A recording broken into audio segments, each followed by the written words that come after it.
आज की हमारी कहानी है चतुर ज्योतिषी। अगर आपने अभी तक हमारे चैनल को सब्सक्राइब नहीं किया है तो इसे आज ही सब्सक्राइब कर लें और बेल आइकन प्रेस कर लें। बहुत समय पहले की बात है। एक गांव में एक बड़ा ही प्रतापी राजा रहता था जिसका नाम सुजानमल था। उसकी वीरता के किस्से दूर दूर तक फैले हुए थे। आसपास के राज्यों के जितने भी राजा थे वो सब उसके नाम से ही थर थर कांपते थे। राजा बहुत ही वीर और बुद्धिमान भी था, लेकिन बस उसकी सिर्फ एक ही कमी थी कि वो ज्योतिष में विश्वास करता था।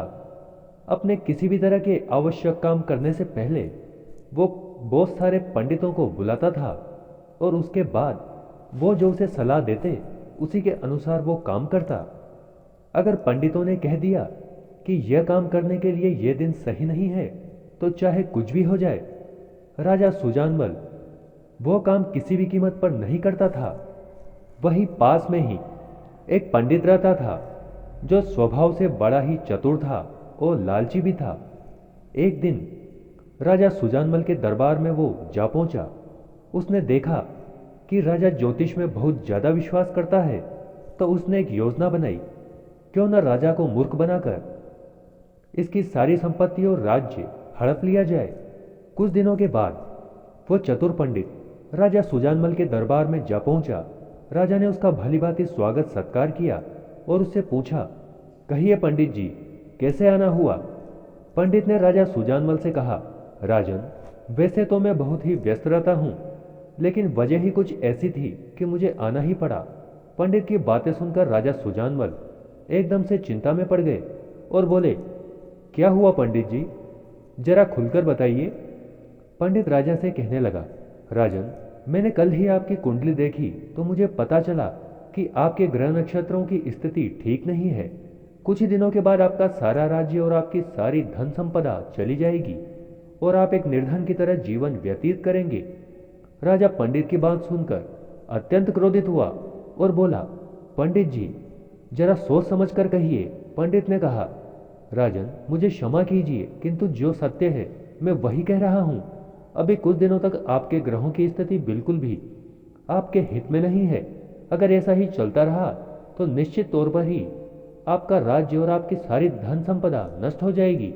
राजा ने पंडित से कहा, तो आप ही बताइए, इसके लिए मुझे क्या करना होगा। पंडित राजा की बात सुनकर अत्यंत खुश हुआ और मन ही मन सोचने लगा, आखिरकार राजा मेरे जाल में फंस ही गया।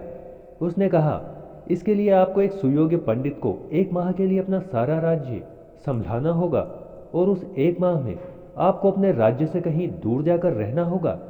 राजा ने पंडित से कहा, वो तो ठीक है, लेकिन मैं एक योग्य पंडित कहाँ से लाऊंगा।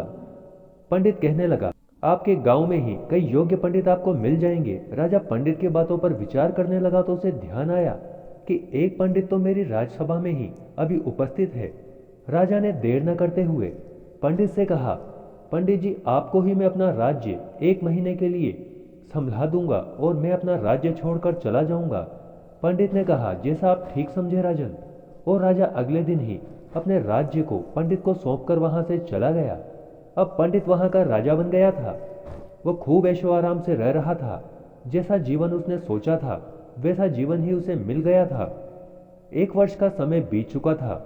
अब राजा अपने राज्य में वापिस आया और पंडित से कहा, पंडित जी, अब 1 वर्ष का समय बीत गया है। पंडित ने हंसते हुए राजा से कहा, तो क्या हुआ, अब तुम राजा नहीं हो, तुम एक आम आदमी हो और मैं ही इस राज्य का असली शासक हूं और अब तुम यहां से जा सकते हो।